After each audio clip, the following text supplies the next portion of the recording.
Hello friends, study with पूजा में आपका स्वागत है। तो आज हम अर्थ के आधार पर वाक्य का 8वां और लास्ट भेद है संकेतवाचक वाक्य। संकेतवाचक वाक्य किसे कहते हैं तो देखते हैं इसकी परिभाषा।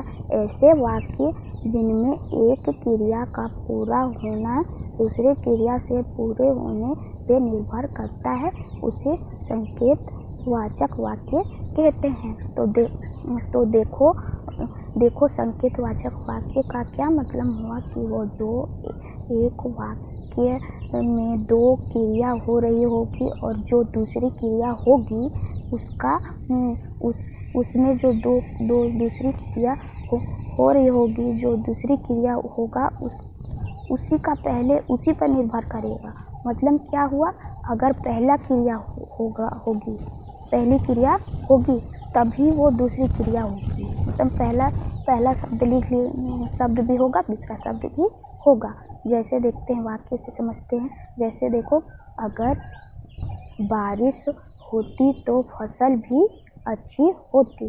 अगर बारिश होती तो फसल भी अच्छी होती। तो कहने का मतलब कि एक क्रिया को पहले क्रिया कौन सी है, बारिश है। पहली क्रिया बारिश है, फिर दूसरी क्रिया फसल है। अगर मान लीजिए दो क्रिया हुई तो ही ये संकेतवाचक वाक्य होगा। तो एक क्रिया कौन सी होगी, बारिश, और दूसरा क्रिया होगी फसल।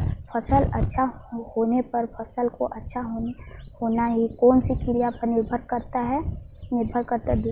तो बारिश होने पर ही ऐसी क्रिया में क्या बोलेंगे, संकेतवाचक वाक्य, जिससे दूसरी क्रिया को क्या होगा, फसल अच्छा होने पर क्रिया पहली क्रिया में बारिश होने पर निर्भर करता